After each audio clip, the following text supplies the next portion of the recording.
President Biden's powerful speech from Poland's capital after his surprise visit to Ukraine and his commitment to keep helping Kyiv stand strong. The president meeting with Poland's president today and other NATO allies tomorrow to mark nearly 1 year since the start of Russia's full-scale invasion. Here's part of his speech. When Russia invaded, it wasn't just Ukraine being tested. The whole world faced a test for the ages. Europe was being tested. America was being tested. NATO was being tested. All democracies are being tested. All of our allies would be united or divided. 1 year later, we know the answer. We did respond. We would be strong. We would be united. And the world would not look the other way. And all this is happening just a few hours after Russian President Vladimir Putin outlined a vastly different vision in his own State of the Nation address in Moscow.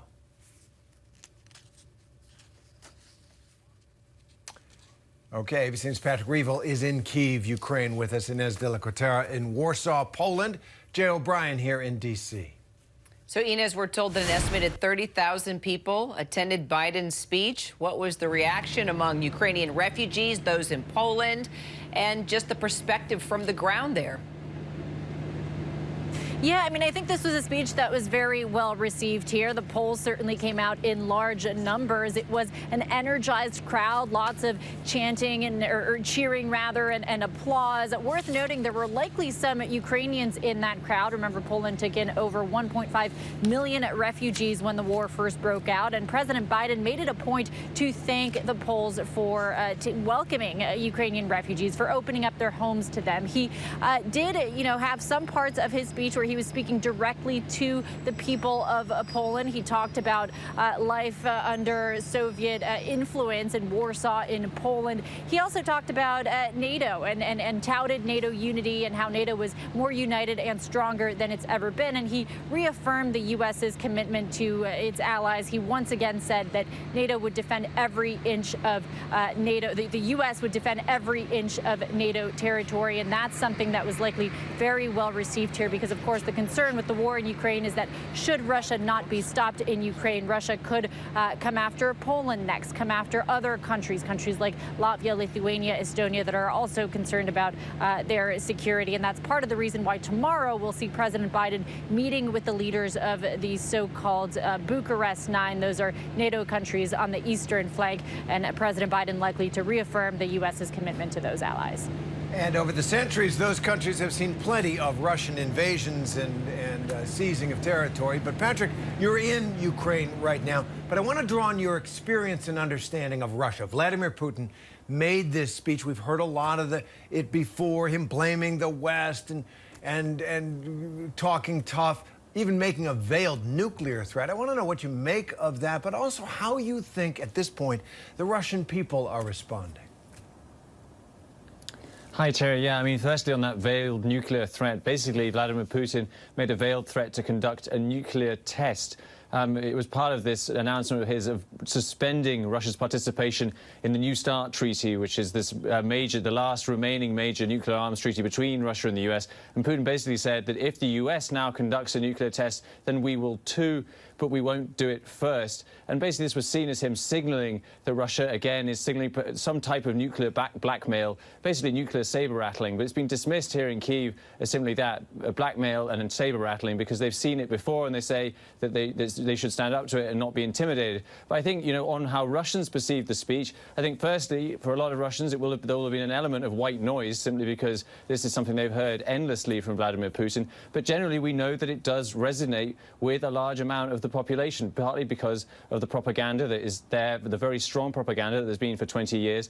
And there is a lot of suspicion about NATO. There's a lot of suspicion about America's intentions. And there is ultimately a very deep-seated imperial sort of mindset among many Russians who don't fully see Ukraine as a fully independent country. They believe that it should be with Russia and that ultimately it should be doing what Russia would like. And when it isn't doing it, they, as we have seen, they try and force it to do it. So no matter how big the speeches get, Jay, there is this poll that is out via the Washington Post showing that only 50% of Republicans say they believe the United States is doing too much to assist Ukraine.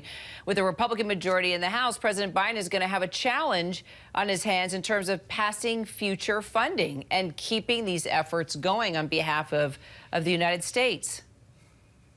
Yeah, and Kira, I want to take you back to that graphic we just had up, because if you look at the bottom of that graphic, it shows the last time the ABC News and Washington Post poll asked this question. The bottom there, up 32% since April of 2022. So there's been an increase amongst Republicans. There was a slight increase amongst independents. There wasn't really much of an increase amongst Democrats, but a big increase amongst Republicans who say the U.S. is doing too much. There's a little bit more of that poll there. And again, there is a split in the Republican Party, specifically in the Congress, over some who say there should be continued, if not more, and heightened military aid between the United States and Ukraine. Mike McCaul, who's the chair of the House Foreign Affairs Committee, said that he wants more missiles and even F-16 fighter jets to be sent to Ukraine. Lindsey Graham feels similarly. And then there are other Republicans, Matt Gaetz and Marjorie Taylor Greene are the most vocal of them, who say they want the United States to stop all military assistance to Ukraine, full stop. And so the messaging that the administration is expressing to those critics, it's a small number of them, but they do exist, is that they're trying to cast this issue of support for Ukraine as support for a broader struggle between the free world and between autocracies, and Russia and China being those autocracies. So they're trying to cast this larger issue in that lens. And it seems that China has gotten that message. They're in Europe right now, some of their top officials, trying to get the European market back. That's critical for them, but as long as they stick with Russia, they're going to have a problem. And as you know, one of the things the president said is that Ukraine will never be a victory for Russia. It was a stirring line. So he doesn't want Russia to have a victory, but he never talked about Ukraine actually winning. He talked about Ukraine defending itself rather than, you know, Ukraine should defeat the Russian forces on the battlefield and drive them from their territory.